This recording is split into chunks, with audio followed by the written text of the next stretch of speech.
have next a longtime friend of mine, David Bosch. David Bosch has a history, believe it or not, on a radio show that talks about story. And Bill, thank you again for doing the videography. David has a story. David, welcome to the Phoenix Network. Howdy, Gene. I appreciate you having me on. Well, David, it's an honor to have you on here, man. I know that you got a story. Tell us about David. Now, you're not from around here, as I recall. No, I'm originally a South Dakota boy. I came down here in the fall of 1987 to go to graduate school, and I spent 8 years there at ASU, and I never planned on leaving when I came. I was tired of being cold when I was in South Dakota, and pretty much pulled the plug on that state, other than going back and doing a little bit of hunting and fishing and seeing friends and family. All right. Now, what actually brought you to Arizona? It was two things: to get out of the cold weather and to go to graduate school. I was accepted here at ASU, and that was one of several universities I was accepted at. It was the warmest university I was accepted at, so here I am. Okay. And what year was that? That was fall of 1987. In 1987. Wasn't that one of the years that ASU was known as one of the best party schools in the country? Absolutely. It maintained that credibility, if you will, for several years while I was there. And I'm going to assume that beyond that, you're going to refuse to respond to further questioning. Pretty much. Okay, good. And, you know, David, as I said, has been a friend of mine for a very long time. We know each other well. So some of these questions I'm asking, I already know the answers to. But the point is to let you get more familiar with David. Now, David, you went to grad school at ASU. What was your degree in? I finished up my master's degree in mechanical engineering in the fall of 1990 and got my Ph.D. in materials science and engineering in the spring of 94. So you're actually Dr. David Bosch. Yes. Ooh. I didn't know you had the Ph.D. I knew you got the master's, but Dr. Bosch. Yes. You see, there are friends you have that you can't even know everything about them, and so sometimes you find out the strangest things about people just by having a conversation that you've never had before. Yeah, a person does. I generally don't make the fact that I have a PhD a big deal. I guess my ego really doesn't need that fluffing, if you will, and I just go about my business, do the best work that I can, and that's what I do. Well, you must be pretty good at it, because as I recall, you worked for a major company. Yeah, after I got out of graduate school in '94, actually while I was still at graduate school, I started working at Motorola. Wow. I spent 10 years there, the last 3 or 4 years working offshore a lot, so I got to travel all over the world and see a lot of I was in China, Southeast Asia, Eastern Europe, Western Europe, spent a lot of time moving tools and processes around the world. What part of China were you in? I was primarily in Sichuan province. Yep, exactly. It's typically referred to as the breadbasket of China. It was a fascinating place. The food was wonderful. The people were wonderful. It was a great experience. Okay. And you said you went to Europe? Yeah, I was in both Western Europe and Eastern Europe, where you had factories. Motorola had factories in both sides of Europe, if you will. As you can imagine, after the wall went down, there were... Wait. You're not telling me that Motorola was colluding? No, not to the best of my knowledge, but you never know. I can't rule it out because I wasn't at high enough levels to know exactly what was going on. Playing both sides of the fence, huh? Yeah, possibly. I am going to get in trouble for that. I'm going to get so much in trouble for that. Okay. And now, you ended up leaving Motorola. You want to tell us about that? Well, I left Motorola primarily because they were moving a lot of jobs offshore, and my feeling was that my job was probably going to be one of them eventually, given what I was doing. In addition, I had my advisor from ASU, who runs a local forensic engineering business, had been contacting me every couple of years while I was at Motorola and essentially asking me whether I was ready to leave and join him, which I ultimately did in the fall of 2004. Now, you had a company of your own for at least for a while called Bosch Automotive Consulting? Yeah, actually, I still do. Okay. I do work for Dr. Dean Jacobson, who's the gentleman that was my advisor at ASU and is still my mentor. I basically work for him as a contract engineer. Contract engineer, excellent. And so tell us, he does forensic engineering? Yes. Tell us about forensic engineering. Well, I practice with him as a forensic engineer, and essentially what that amounts to is doing the science for attorneys and insurance companies in order to sort out exactly what has happened. The bottom line, as always, is liability. They want to sort out who's liable for what when things go wrong. Okay. And so that's what forensic engineering is. And most people don't know it, but forensic actually means for purposes of argument and has application directly to court, which I discovered one day when I looked the word up. I looked the word up. There's this thing called a dictionary, and I happen to have one. And I looked the word up, and that's what it actually means. So it's not much more than that. Tell us part of the process that you go through, though. What do you do when you're doing is it accident reconstruction primarily? Well, accident reconstruction is a part of it, a relatively small part of it for us. Typically, we focus more on the science of failure analysis, which is looking at parts and pieces and essentially the physical evidence and using that to determine what caused the failure.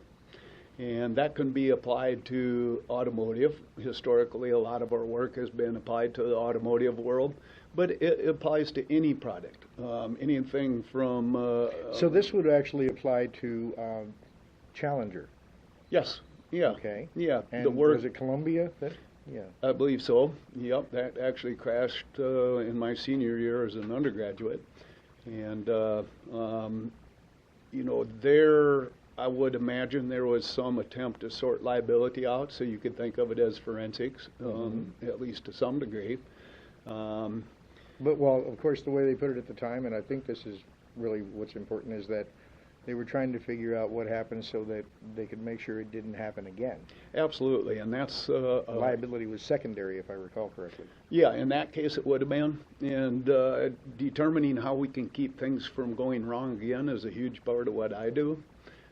Typically, the courts, the rules of the courts essentially require us to come up with alternative designs, and often part of what we do is exactly that, particularly in cases where there are significant design problems.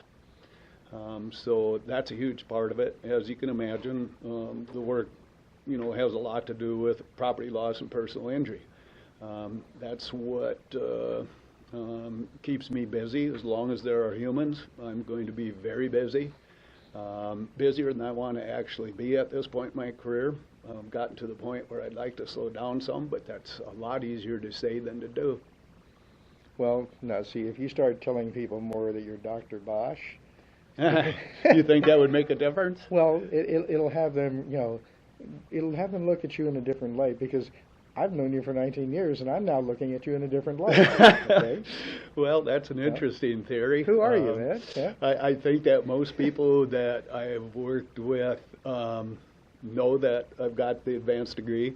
But I don't, like I said before, I don't make a big deal about it. Well, I'm pretty sure of that, because the bottom line is I've known the man for 19 years, and I didn't know that he's Dr. Bosch.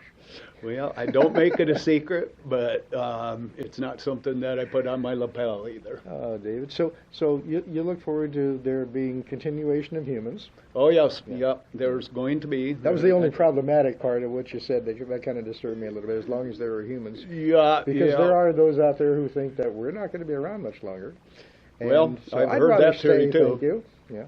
Yep, but yeah, it's I love what I do. I feel like I have a chance to help the world out a little bit here and there by looking at things that go wrong and making determinations about things like liability. And that, in our system, is the system that seems to be most effective in causing changes, particularly regarding safety in consumer products. Can you tell us a little bit more about how forensic analysis works? Sure. Essentially, what we do is gather all the information we can possibly get our hands on about any given case. Typically, the information is going to come in one or two pipelines. It's going to be through the discovery process,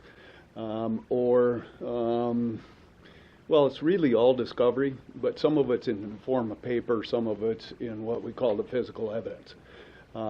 As an engineer, I prefer to rely on the physical evidence because it has a perfect memory, if you will. It isn't like people where the memory part of it can be less than reliable at times. So we focus primarily on the physical evidence. Outside of that, as you can imagine, anything involving a combination of technology and law is going to have a lot of paper associated with it. So I spend most of my time either writing or reading, and that pretty much never stops. There's probably about 5% of my time that I spend in doing the what would typically be called investigation work. In other words, where I'm actually out looking at the physical evidence or reviewing that physical evidence in my lab. Okay. And I know you can't, because of the nature of what you do, I know that you can't talk about specifics specifically, but can you give us a couple of hypotheticals of situations that you run across that perhaps provided you with a different final analysis than you might have expected going in? That happens fairly frequently, actually. I've been doing this work about 14 years now, and as you can imagine, there, on the face of it, appears to be a lot of repetition, but almost always, even though the case subject matter may be essentially identical, there are always interesting curves in things. Here a couple of years ago, I had a case that involved the collision of several vehicles.